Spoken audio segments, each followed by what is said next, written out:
فيلمنا النهارده بيبدأ في سنة 2014 لما حصلت مشكلة في الاحتباس الحراري وزاد معدله عن الطبيعي، وبدأ انه يعمل مشكلة في الأرض ويحولها لكتلة ثلجية، وده كان سبب في انقراض البشرية كلها. دوس لايك واشتراك وفعل الجرس عشان يوصلك كل جديد. كان وقتها في واحد اسمه بيلفورد، هو الوحيد اللي كان متوقع الجليد اللي حصل، وكان مستعد له بانه عمل سكك حديدية وقطار سريع يستحمل درجة الحرارة والجليد. واخر ناس نجت على الأرض ركبوا القطر بتاعه، وبنيجي بعد 17 سنة في سنة 2031 في القطر اللي بيكون متقسم على حسب طبقة كل واحد ومستواه المادي، يعني في مقدمة القطر للأغنياء وصفوة المجتمع، وآخر القطر هم الفقراء واللي يكونوا متجمعين في مكان ضيق وعددهم كبير ومفيش أكل بيتقدم لهم، عبارة عن مادة لزجة محدش فاهم هي إيه، وقالوا لهم ده البروتين. كورتيس بيكون مستني رسالة من حد بيساعده في خطته بتوصل له في الأكل ده، والمرة دي دور على الرسالة لقاها جت في أكل طفل صغير، جري وراه لحد ما مسكه وطلع هيعرف يساعدهم انهم يوصلوا لمقدمة القطار. ادغار مش مقتنع، ازاي هيساعدنا هو نفسه محبوس؟ بيفكروا ازاي يخرجوه من السجن علشان يوصلهم لمقدمة القطر. درسوا البوابات اللي هتوصلهم للسجن وعرفوا انهم 3 بوابات وبيفتحوا لمدة 4 ثواني، ودول اللي هيعدوا منهم عشان يوصلوا لسو، وبعدها يقنعوه انه هيساعدهم على الوصول لمقدمة القطر، وشايفين ان سو هو املهم الوحيد. ريكتوس قال لهم ثورتنا مش هتنجح الا اذا وصلنا واخدنا عجلة القيادة وقتلنا ويلفورد وسيطرنا على القطر. ادغار بيقول ريكتوس انت اللي هتسوق القطر بعد ما نوصل للعربة الاولى، وهم بيتكلموا لقوا الحراس جايين ياخدوا الاطفال الموجودين عشان يعملوا لهم كشف طبي، وبعد ما جمعوهم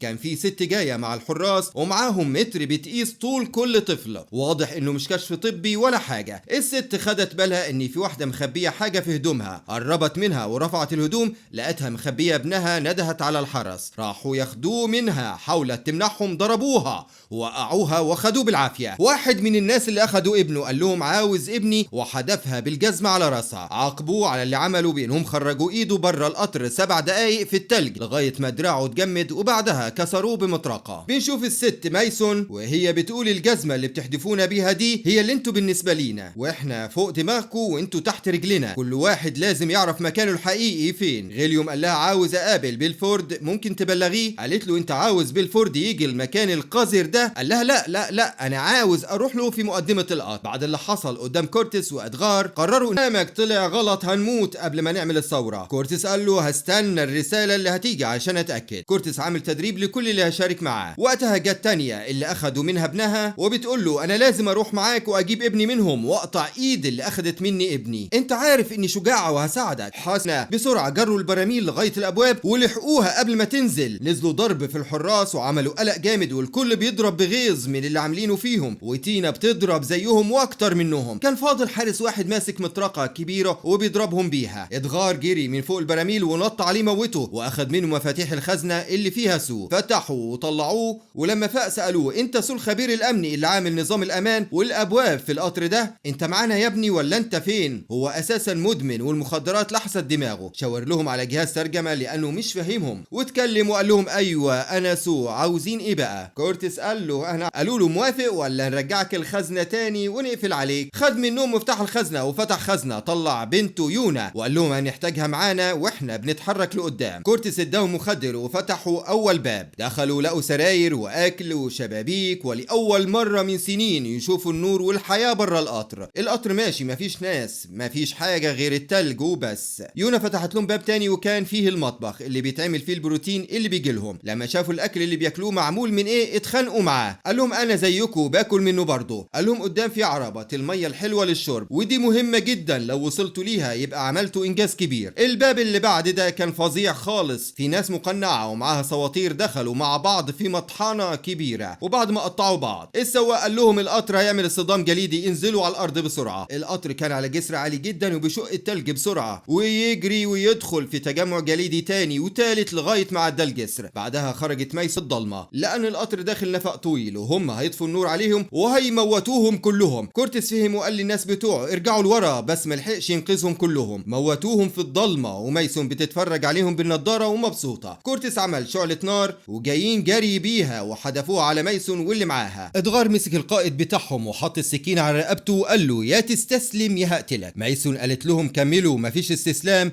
هم بيضحوا بأي حد. ادغار قتله ورمى ميسون بالسكينة في رجلها، وقعت على الأرض. كورتيس جري عليها عاوز يلحقها قبل ما تهرب لقدام، لكن ادغار واحد مسكه وحط السكينة على رقبته. لو كورتيس رجع ينقذه وشاف ادغار وكان زعلان عليه، قال للفاضلين ادخلوا عند عربة المية الحلوة ونظفوا نفسكم من الدم. تينا مسكت ميسون وورتها صور الأطفال، قالت لها هم فين؟ قالت لهم مش أنا اللي أخدتهم، دي واحدة تانية، عاوزين تعرفوا مكانهم، هم مع بيلفورد. هددوها يقطعوا ايديها زي ما عملت في أندرو صاحبهم. كورتيس قال لها اتصلي ببيلفورد وقولي له يجي ينقذك مننا. قالت له لا هو ما بيسيبش مكانه. قال لها خلاص لما نقطع عليه المية هيجي. قالت له المية بتيجي من عنده الأول. قالت له أنا هساعدك وخليك توصل لبيلفورد، بس ما تموتنيش موتة هو وأنا هعمل اللي تقول لي عليه. راحوا يرتاحوا لأنهم تعبوا. غوليوم بيقول لكورتيس لسه مصمم تكمل مشوارك بعد اللي وصلت له ده؟ كورتيس قال له أنا في النص، يعني ما وصلتش للمحركات وعجلة القطر مش في إيدي، يبقى كأني ما وصلتش لحاجة. غوليوم قال له إزاي ما حدش قبلك وصل للي أنت وصلت له، وبعدين أنت مات منك كتير والباقي اللي فاضل تعب وصعب يقدر يكمل.